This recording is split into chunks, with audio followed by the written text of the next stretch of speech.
안녕하세요, 제이제입니다. 오늘은 남자는 능력, 여자는 외모, 실제로 그럴까에 대해서 말씀드려 볼게요. 구독과 좋아요, 알림 설정까지 해주실 거죠? 그럼 바로 시작할게요.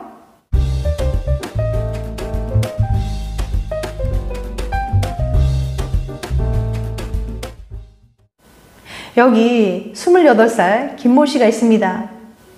연예인급은 아니지만 준수한 외모, S전자 연봉 6천만 원, 빛나는 능력에 부침성도 좋아서 주변에 친구들도 많은 사람이죠. 언뜻 완벽해 보이는 김모 씨에게도 남모를 고민이 있었으니 그것은 바로 모쏠이라는 거예요.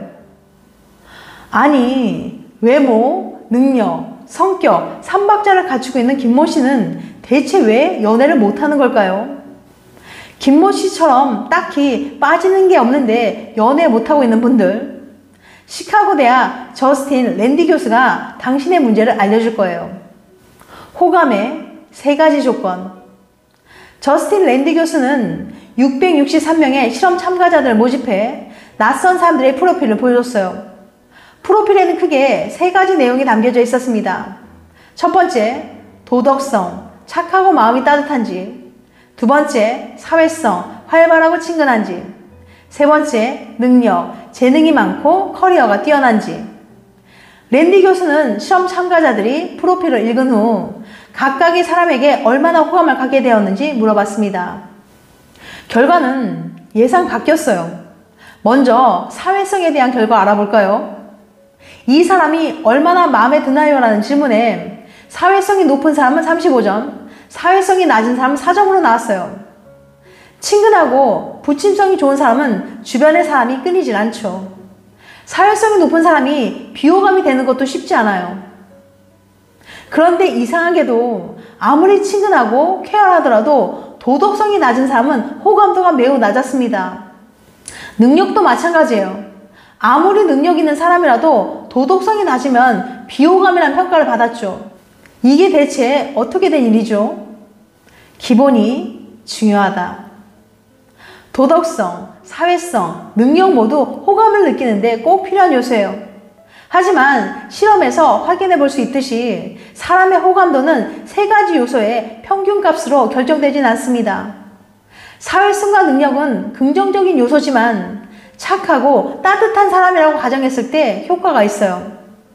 도덕적이지 않은 사람이라고 판단될 땐 사회성과 능력이 아무리 좋아도 호감을 전혀 느끼지 않았거든요. 자, 그렇다면 처음에 얘기했던 김모 씨의 이야기로 다시 돌아가 봅시다. 김모 씨는 얼굴도 괜찮고 말도 잘하고 능력도 있지만 왠지 모르게 거짓말을 하는 것 같고 꿍꿍이가 있는 것 같기도 하고 진정성이 느껴지지 않는 사람이에요. 어때요? 호감이 느껴지시나요? 오히려 친근하고 능력도 있다는 것도 의심스럽게 느껴지죠. 사기꾼 같기도 하고요. 당신에게 별 문제가 없는데도 계속 연애에 실패한다면 바로 이 부분을 되돌아볼 필요가 있어요. 솔직하게 대화를 나누고 있는지, 장난을 너무 심하게 치는 건 아닌지, 신뢰를 주는 말과 행동을 하는지 여부가 모든 관계의 출발점이라는 거 꼭 기억하세요. 반대로 이렇게 태도만 바뀌어도 당신의 외모, 능력이 좀 부족해도 훨씬 호감 가는 사람이 될 수 있을 거예요. 능력과 외모. 남자는 능력, 여자는 외모라는 말 아마 많이 들어보셨을 거예요. 널리 퍼져 있는 속설이기도 하고 어느 정도 근거도 있어 보이는 말입니다. 실제로 이를 뒷받침하는 심리학 연구들도 꽤 있어요. 하지만 진짜 그럴까요? 남자와 여자는 이성을 선택하는 기준이 그렇게 다를까요? 이번에는 이 속설을 구체적으로 검증해 보고자 합니다. 노스웨스턴 대학의 심리학과의 폴 이스트윅 교수는 남자는 능력, 여자는 외모라는 속설을 과학적으로 검증해 보고 싶었어요. 이스트윅 교수는 실험을 위해서 163명의 대학생을 모집한 후 이성 선택의 기준에 대해서 설문조사를 실시했어요. 이스트윅 교수가 제시한 기준은 크게 3가지였습니다. 첫 번째, 외모, 얼마나 예쁘고 잘생겼는지. 두 번째, 능력, 좋은 직업을 가질 것 같은지. 세 번째, 성격, 착하고 믿을만하고 재미있는 사람인지. 참가자들은 각각의 조건이 얼마나 중요한지에 대해서 10점 만점으로 답했어요. 역시 결과는 예상대로였습니다. 성격은 남녀 모두 비슷한 점수를 줬지만 남자는 외모를 중요한 기준으로 꼽았고 여자는 능력이 중요하다고 말했죠.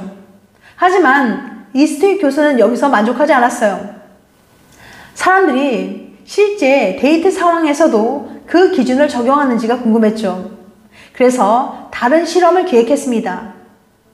스피드 데이트. 이스트윅 교수는 참가자들을 대상으로 스피드 데이트를 열었어요. 스피드 데이트의 방식은 간단합니다.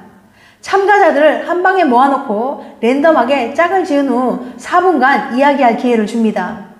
4분이 땡 하고 지나면 2분간 방금 얘기한 사람에 대해 간단한 메모할 시간이 있어요.